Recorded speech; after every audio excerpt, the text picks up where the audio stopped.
छत्रपती संभाजीनगर महानगरपालिकेच्या वतीने झेंडा चौक ते विश्रांतीनगर येथील डीपी रस्त्यावरील बाधित होणाऱ्या 200 घरांवर कारवाई करत ही अतिक्रमणे हटवण्यात आली आहे। रात्रीतून निवारा हरपल्याने अनेक नागरिकांचा संसार हा उघड्यावर आल्याने त्यांना अश्रू अनावर झाले होते। पाहूयात।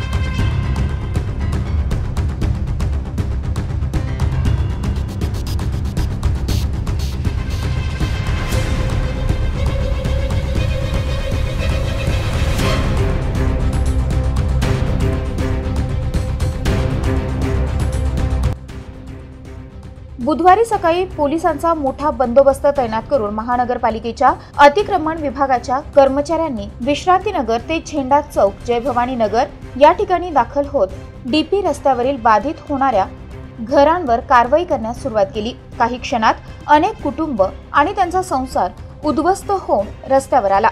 अनेकांनी कारवाईसाठी वेळ मागितला, मात्र शेवटी कारवाई झालीच। या बाधित अतिक्रमण कारवाईमध्ये अनेक नागरिक अनेक वर्षांपासून या ठिकाणी वास्तव्यास होते। आपल्या आयुष्याची जमापुंजी जमा करून त्यांनी स्वप्नातला निवारा उभारला होता।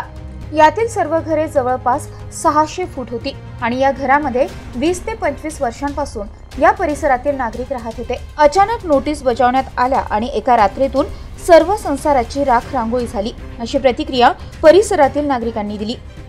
माझं एक पलाट आहे, माझ्या मुलाचा अर्धा पलाट आहे। 30 वर्ष झालं आम्ही इथं राहतो। आम्हाला घराला घर द्यावा, नाही तर पैसे द्यावा, एवढीच मागणी आहे आमची। आमचं म्हणणं काहीच नाही, घर तुमचं आम्ही खाली करून द्यायला तयार आहेत। असंही देतोच म्हणलं होतं आम्ही, पहिलं पण म्हणलं की आम्ही खाली करूनच देऊ म्हणून। माझं नाव अरुणा हिरालाल पेंढारकर आणि आमचा एक प्लॉट आहे। आम्हाला घराला घर किंवा पैसे द्यावे, आम्हाला दुसरीकडे काहीच नाही आहे। आम्ही हे घर जे आहे त्याच्यावरच आहे आम्ही, आम्हाला जागा नाही, काही नाही दुसरीकडं। आम्ही 12 वर्ष अगोदर घेतलेलं आहे।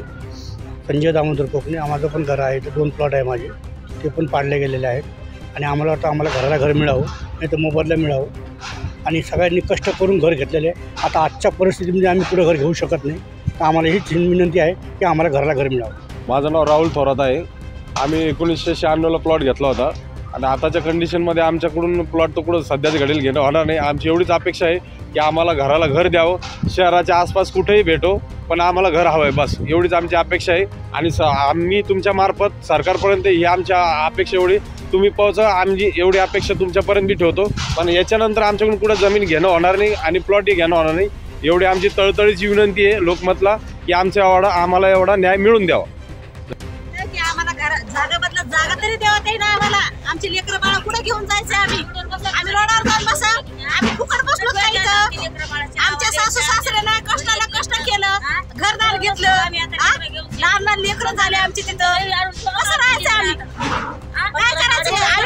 आम्ही काही नाही करू शकत।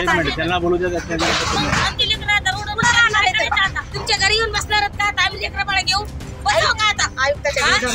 काय करणार आहेत? आम्ही आमची सुविधा करा, तरच आमच्या घरादाराला हात लावा। तुम्ही आधी केलं ते, आम्ही आमच्या स्वतः काढू लागलो, तुम्ही आमची सोय केल्यावर आम्ही काढायला गेलो। संध्याकाळी इथंच राहणार आता रोज आमच्या लेकरा बाळाच्या अंगावर। माझं नाव आरती भिमराव वाकोळे सर। आम्ही इथं राहतो, खूप वर्षापासून राहतो। आम्हाला राहायला इथं घर नाही आहे। आता आम्हाला सरकारला इतकं सांगायचं की आम्हाला राहायला जागा तरी द्या, कम से कम। तुम्ही तोंडाने तरी बोलता की आम्हाला हे देणार आहे जागा, पण तुम्ही लेखी नाही दिलं ना, अजून सांगितलं नाही की काहीच नाही। आमचे 10वी 12वीचे बोर्डाचे पेपर चालू आहे सर। आम्ही राहायचं कुठं आता? शिकायचं कुठं? आमच्या मायबापांनी खूप कमवून इथं घर बनवलेलं आहे, आम्ही राहायचं कुठं आता? तुझा 10वीचा पेपर आहे का? हो सर, 12वीचा पेपर आहे। 12वीचा पेपर स्टार्ट झाला का तुमचा पेपर? हो, आता चालू होणार आहे सर। आता कुठं राहायचं आम्ही? सध्याला अभ्यास पण कुठं करायचं सर? आमचं राहण्याचं सगळं काही इथं आमचं घरच होतं, आता राहायचं कुठं आम्ही? माझं नाव विष्णू श्यामराव खांडेभरा। माझी या शिवाजीनगर ते झेंडा चौक या रोड डीपी प्लॅनच्या रोडमध्ये माझी मालमत्ता ही बाधित होत आहे आणि आम्हाला बाधित मालमत्तेच्या मोबाचा बदला घराच्या बदल्यात आम्हाला घर देण्यात यावं, कारण की आम्ही गेले 20 वर्षापासून तिथे राहतोय.